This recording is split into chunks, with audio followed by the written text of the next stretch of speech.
It goes right around every single muscle and bone in our body, all around the legs, pelvis, all the way around the back. It attaches into the base of our skull and then over into our forehead. So it's literally the only tissue in the body that will connect us from head to toe. Bones stop and start, ligaments, tendons, all stop and start. Whereas fascia connected from head to toe. That's why quite often if somebody has a shoulder issue, next thing they start having a hip issue, and then a knee issue, and then an ankle issue. Because if you can imagine, so my t-shirt is all connected. If I start pulling my t-shirt here, it's still eventually going to pull up at the shoulder because it's all connected. So that's what the fascia will do as well. So quite often when people feel they're tight, so if you feel quite tight after running, people will think that their muscle fibres are actually shortening and that the muscle itself is actually shortening and tightening. Quite often that's not the case, actually the majority, it isn't the case. What's happening is that fascia is starting to bind together, okay? So when we wake up in the morning and we stretch, we feel looser because we're breaking down that superficial layer of fascia. What happens if we get injured is that the muscle fibres are damaged if we're injured, but the layer of fascia over that starts to bind to act as that tissue fibre and starts to bind down and connect and become stiff, okay? And therefore we can't move, so we don't move, and it's a vicious circle. It starts to get tighter and tighter. And that's when you come and see us, and that's when we get our elbows into you to break that down. And if it goes beyond that, that's when the knife comes out and you're under anaesthetic, okay? Because it gets that adhered and that thick that you would need a scalpel to actually get through it. If you're not too queasy on anatomy, I'd highly recommend, if you scribble down, watching a 4-minute clip on YouTube tonight called The Fuzz Speech. The F-U-Z-Z speech by Gil Hedley. So he's an American doctor, he's a bit crazy, but what it will show you is, it explains really well what fascia is, but it actually shows you what fascia looks like, and it makes sense as to why we should and need to, as humans, move in every single direction, okay? So basically, back to the foam rolling, what we're looking to do with this is to break down those layers of fascia. Now you heard it here first. I'd put a lot of my career on it that in the next few years, evidence is going to come out that foam rolling is going to be more efficient than stretching pre and post run for performance. I guarantee it. This is relatively new compared to stretching, so it'll take a while for the evidence to come out on it. We do know, the evidence does show that static stretching before exercise actually inhibits performance by decreasing power output and inhibiting muscle activation and reducing power. So what static stretching is holding a stretch, so you know your hamstring stretch, holding that for 12, 15, 20 seconds actually reduces your power output, reduces muscle activity and reduces muscle balance. So that's why before you go out, before you do any activity, it should be more of a dynamic stretch. 3, 2, 1, jog on, 3, 2, 1, or if you're doing your quads, 3, 2, 1, and vice versa. My rule of thumb is if you're tight, stretch, if not, foam roll. I'd foam roll every day over stretching unless I felt tight. Foam roll, if you still feel tight, then stretch, then go on your run. It can also be done afterwards for recovery, because basically what the foam roller is doing, it's breaking down those fascial adhesions, it's increasing blood flow, so it's preparing your muscles and it's activating your muscles to go running. So I'm going to demonstrate a good few techniques. Don't worry about taking notes on techniques or trying to record anything, because it is on video and it'll be up on our website through our YouTube, so you can just click on and watch it there if ever you forget. People ask me, can you do it too much? I don't think so. You can't do it too much. The only time that I have seen it done too much is if people are rolling over bony prominences. So incorrect foam rolling over, let's say, the lateral knee or the lateral hip, causing a bit of irritation. You can't really do too much before you go out running, and afterwards is going to help speed up recovery. So just ask you, if you're not tight before you go out running, do you still recommend? Highly. Okay. Yeah. Because even though you don't feel tight, it's going to break down, it's going to stimulate blood flow, and it'll get your brain to prepare you activate your muscles before you go running. So even a little test for when you do go home, if you have a foam roller, just do the techniques that I'm going to show you on one leg. So have it just like a single leg hop on one leg and then on the other. Only foam roll let's say your glute, quad and calf on your right leg, and hop again in your right, then hop in your left. And you'll feel the difference. The right leg should feel a lot looser and a lot bouncier. And yeah, just a lot more active to ready to go running. So, I'm going to start off with the back, which is a really nice one to do, even if you're not going out running. If you come in of an evening and especially if a lot of us spend time down at a computer, rolled over. So really nice one to release out the back. Feel free to stand up at the back as well if you can't see. So this is the regular foam roller, or the grid roller. You can get foam ones that are foamed the whole way through. Yeah, could I just ask you on that? Yeah. Sorry, that one there, does it matter the difference of the foam roller? I have one that's just smooth. Bought at Nargis for a tenner, but that one has ribs on it. I mean, are there different foam rollers? There are, obviously. Is yours solid inside? Yeah. If it's solid inside, that's fine. These, the Trigger Point company, the therapy company who come out with it, claim that these do have an effect on your fascial lines that run through the body. Right. Is it a gimmick? We don't actually know yet. What I would say, as long as it's solid on the inside and foam on the outside, you're okay, because you can get ones that you'd see in gyms, like the pure white or the pure blue ones, that are pure foam. And if you're rolling as often as you should be, it'll just start to compress and it loses its resistance. Yeah. Whereas I've had this like 4 years, and it's still in perfect condition. So as long as it's solid on the inside and foam on the outside.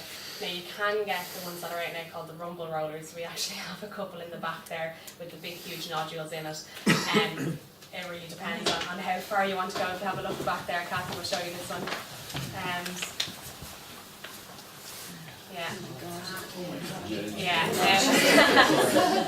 I must admit now, I was trying it out myself. It is great in on my glutes because I do have deep trigger points in on my glutes, and I'm used to this one, so it's good to get into that area. I did it on my quads and I did it on my back, and I ended up with bruises. So it's not for everybody. And so I'd start off with this one. Right, okay, so just practical. So starting off with the thoracic spine, so with your back. You're just going to have a sit down. You're going to start with the roller up at your shoulder level, hands interlocked behind your head, and just switch off your neck. Really, really important to switch off your neck. Now, really nice of an evening is just literally to take a deep breath in, and as you exhale, just lie back. That's going to open out the pecs, expand your rib cage, and just start to circulate oxygen and blood around the body, okay? So holding that for 30 seconds, okay? Then what you do is you just lift the hips right up, roll onto the top of your shoulders, take a deep breath in, and as you exhale, let the elbows relax onto the floor, let the head relax, and just let the whole back go jelly.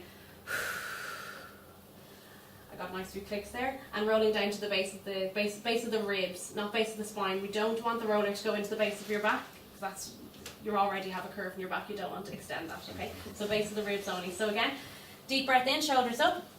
Exhale, down to the base of the ribs. And again, inhale, up, and exhale, relax everything.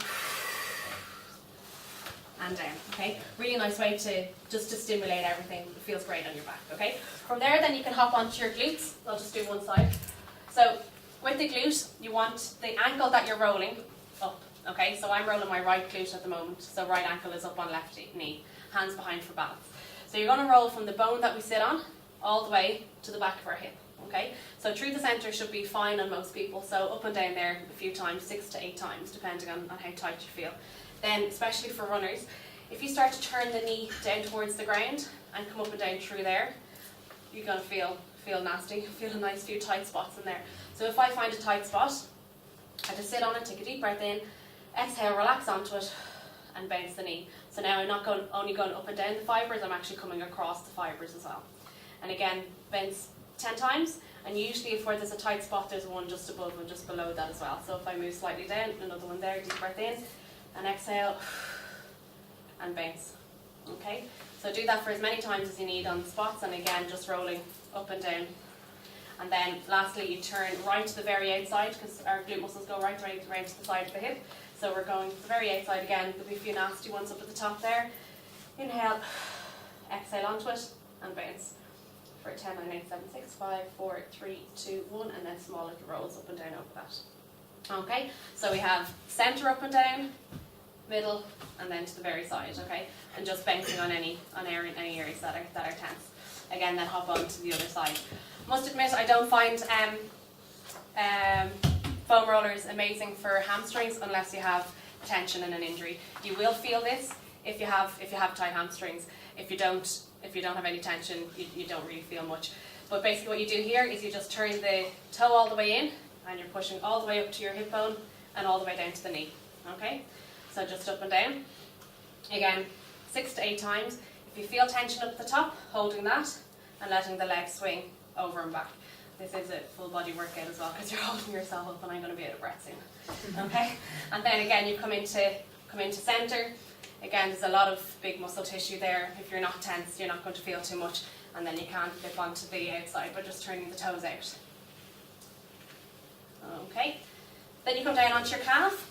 So we're going to break the calf into 2 sections. So we have our thicker, bulkier part at the top, and then our thinner part at the bottom. Okay. If you're just starting out and your calves are very tight, perfectly fine just to do it like this. Okay. You will be then venturing onto one leg over the other for extra pressure. Okay. So again, starting with the inside, we're just going to go up and down for 5, 4, 3, 2, 1. Any areas of tightness, hold it and come over and back the fibre. So basically in each muscle tissue we're looking to go up and down the fibre and then over and back. Okay? And coming into the centre, again up and down, and then to the outside. And then over and back on any tight spots.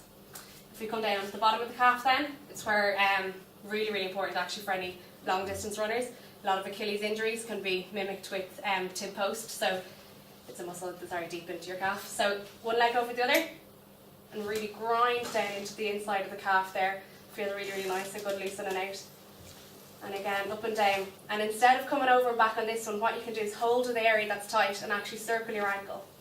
So you go for 5, 4, 3, 2, 1, and then in the opposite direction for 5, 4, 3, 2, 1, and then up and down over the area. Same in the centre, up and down. You can circle, circle, even take it up and slap down, and then to the outside. 2, 1, circle one way, and then circle the other. Okay, and a really nice cheat for runners to do is to actually just get, if you go on a morning run, you can do this whilst you're having your breakfast, or you can do this whilst you're sitting down having, I don't know, a cup of tea or water before you go running. Simply just to roll the roller sitting down or standing just along the base of your foot. That has a huge effect on the posterior chain, like releasing the hamstrings and getting the glutes active straight away. So that seems like a lot to do. Back, both glutes, both hamstrings, both quads, both calves and feet. Like you'd be an hour doing that before you even go out for your run. Well, you wouldn't be, but you could be if you took time enough at it. Our message is to do it little and often, so you're better off doing 30 seconds on each body part a day and preventing any fascial build-up rather than doing an hour at the weekend and having to break that all down and letting it build up again. The main ones, if you were stuck for time, the main ones I'd say to definitely to do before you go out running, definitely your glutes, quads and calves. Glutes, quads and calves. 30 seconds on each. That's a 3 minute, yeah? A 3 minute. That's not my forte. Yeah, 3 minute prep before you go running. Question there, was it? Well, actually, I was going to ask. My wrists get very sore. Okay. Any tips? Wrists. Okay, so what you can do is you just get Well, like when I'm rolling, like when I'm supporting myself on the ground. To pop yourself up. Yeah. So stuff like you'd really only be using your wrists for hamstrings and calves. Would they even aggravate you sitting down like so? Yeah. Okay, so what you need to do then is get something, a lift behind you, so either cushions or some kind of a block that you're up higher. Okay. So some kind of a lift or a block that your shoulders are up higher. Oh, okay. Yeah. And then for the calf, where you have a lot of your body weight, you can actually just do that sitting down, and you can bend through the knee. Rather than having to prop yourself up, you can really just grind down through it and bend through the knee. Okay. So you have to put too much pressure on your wrists then. I didn't demonstrate the quad, did I? Okay, a very important one. Quad then, so we're going to start with the roller just above the knee, opposite leg out to 90 degrees and down onto the elbows. Okay, we're going to break our quad into 5 sections. 1, 2, 3, 4 and 5. Okay, so in the first section we're just going to go up and down for 5, 4, 3, 2, 1, side to side for 5, 4, 3, 2, 1, and heel to bum for 3, 2, 1. Moving up into the second section where it starts to feel a little bit, well, most people a little bit tighter. 2, 1, side to side, 5, and a nice big hip swing. A lot of people just start off doing that. You want to feel it, the muscle popping over and back. Okay, so nice big swings from the hip. 3, 2, 1, and then heel up and down for 3, 2, 1. So you do the same in section 3, up, down, side, side, heel to bum. Section 4, and then if you're tall, section 5, right up at the top.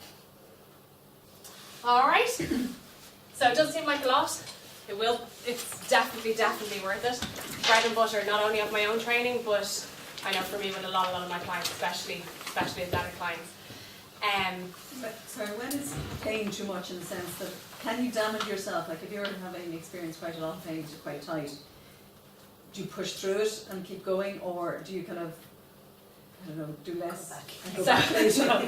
So you can't, as I said, unless you're rolling over something bony, you can't do damage with this.